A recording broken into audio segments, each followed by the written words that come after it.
राघव राम हरे। आज राजा परीक्षित से कलयुग कहता है, राजन, करोड़ों यज्ञ करने के बाद जो पुण्य फल प्राप्त होते हैं, मेरे रहते हुए मेरे युग में सिर्फ भगवान नाम संकीर्तन से हो जाता है। ये बात राजा परीक्षित को भा गई। कृत युग त्रेता द्वापर पूजा मख अरु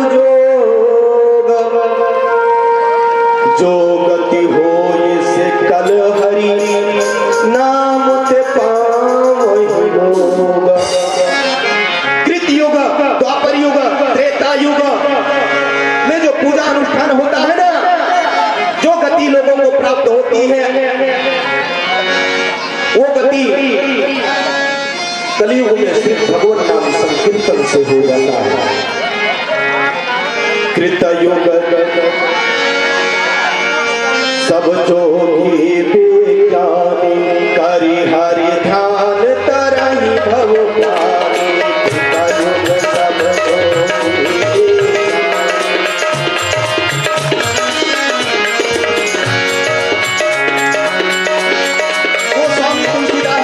सब जो अपूर्ण हो ना, उसको भी समझ में आ जाता है, ज्ञानी की तो बात ही छोड़ो। इसलिए भगवान नाम संकीर्तन बहुत जरूरी है। और एक और जो उपाय बहुत सुंदर लिखे हैं, कलयुग केवल नाम अधारा, सुमिर सुमिर नर उतरैता।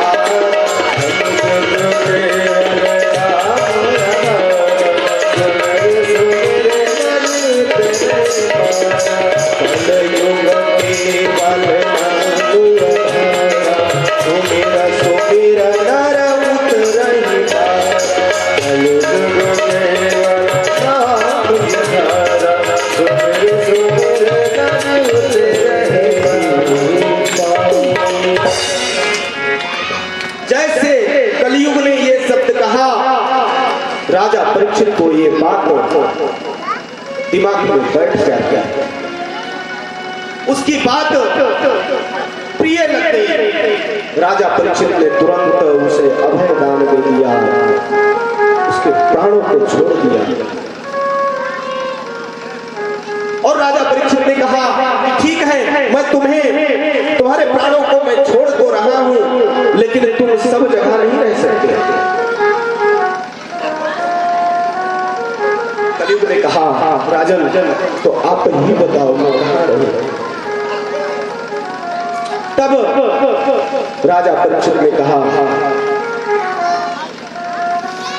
कि तुम्हें सब जगह रहने का अधिकार नहीं है, तुम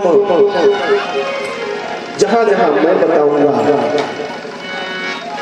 वही तुम्हारा निवास होगा।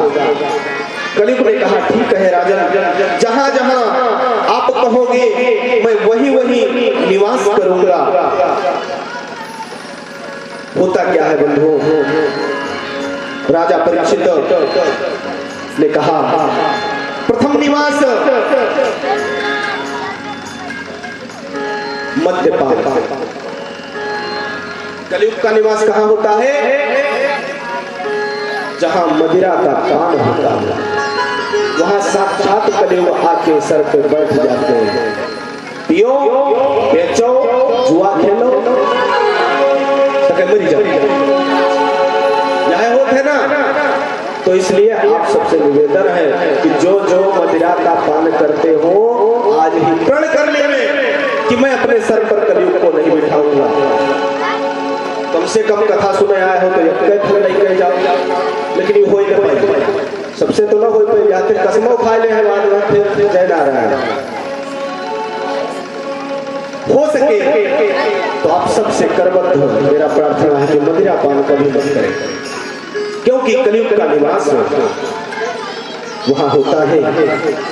दूसरा, तुति क्रीड़ा, जुआ जहां होता है। तीसरा स्थान कलयुग को दिया गया पर स्त्री गमन, पर स्त्रियों का संग, ये भी अच्छा नहीं होता। 3 स्थान उसको जब खराब मिला, कलयुग ने कहा महाराज अरे एक आधा स्थान कोई अच्छा दे दो। महाराज ने कहा ठीक है, जहां द्वेष भावना हो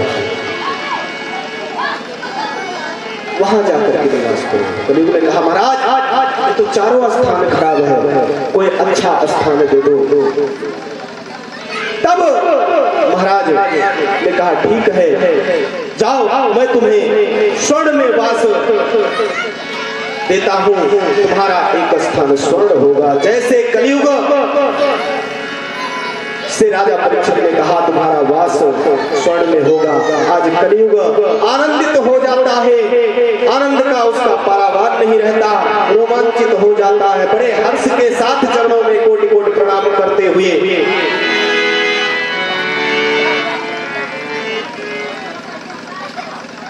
और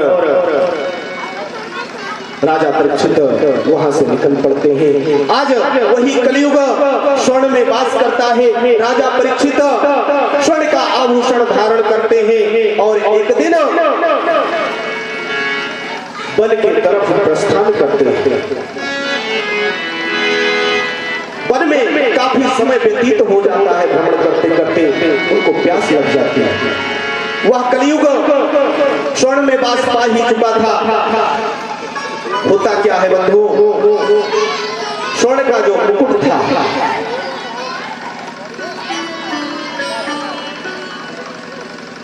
कलयुग उसमें जाके बैठ जाता है।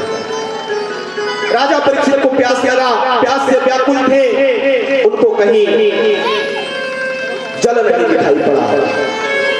घूमते घूमते एक आश्रम दिखाई पड़ा, उस आश्रम में जाते हैं। उसमें ऋषि जो थे समीक मुनि ध्यानस्थ बैठे थे। इन्होंने आवाज दिया।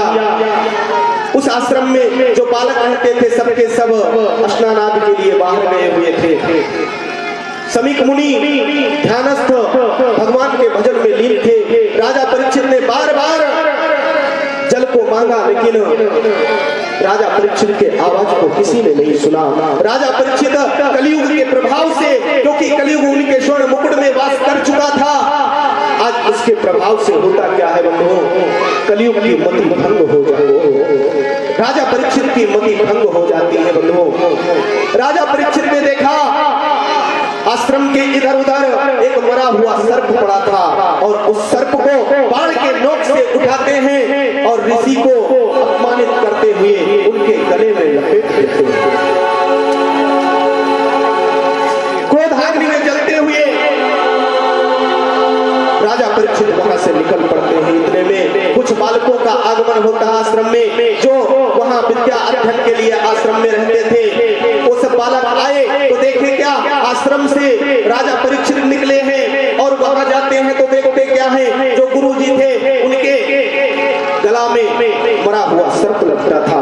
बालक सब समझ जाते हैं। समीक मुनि के जो पुत्र थे उनका नाम था श्रृंगी। श्रृंगी स्नान करने के लिए तालाब में गए थे। बालक सब दौड़ते हुए पहुंचे।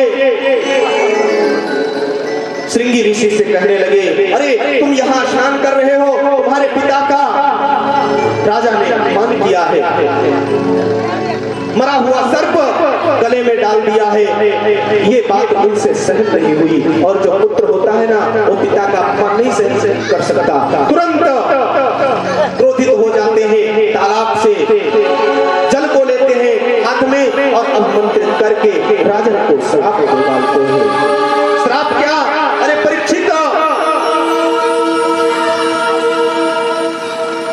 जैसे तुमने मेरे पिता का अपमान किया है, मरा हुआ सर्प गले में डाल करके, ठीक आज के 7वें दिन यही काल रूपी तक्षक बन करके तुमको डस देगा और तुम्हारा प्राणांत हो जाएगा, ऐसा श्राप दे देते हैं। ये बात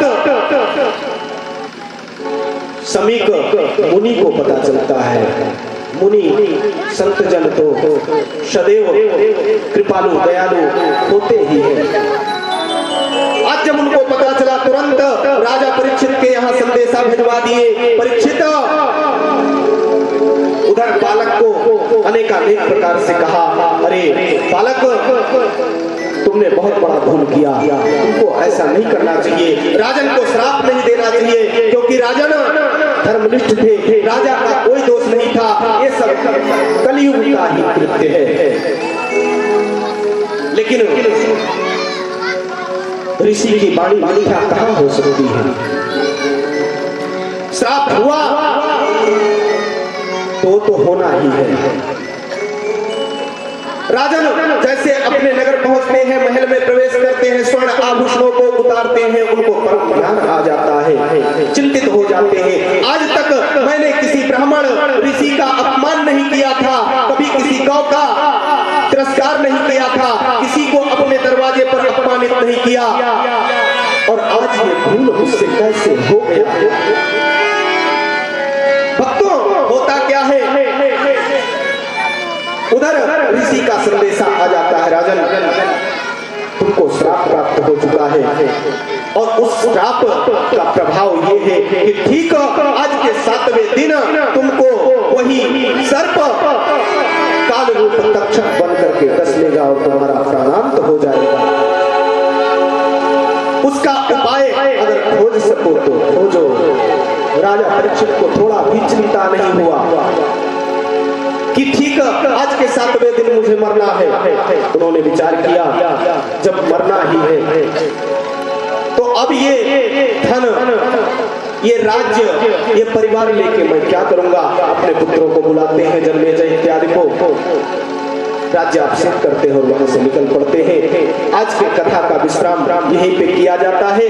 कल आप सब कथा में श्रवण करेंगे कैसे राजा परीक्षित को श्रीमद् भागवत महापुराण सुखदेव जी महाराज श्रवण कराते हैं। आइए 2 बार नाम संकीर्तन, तत्पश्चात आरती। आरती के बाद आप सब प्रेम पूर्वक प्रसाद लेकर के अपने अपने घर जाएंगे और कल ठीक आज के जैसा इस समय अनुसार आप सब आकर के कथा को श्रवण करेंगे। मेरा मानना है कि आज जो आए हैं वो तो आए ही हैं और कल आएंगे भी, और साथ में 2-4 लोगों को और लेकर आएंगे। प्रेम से बोलिए सिया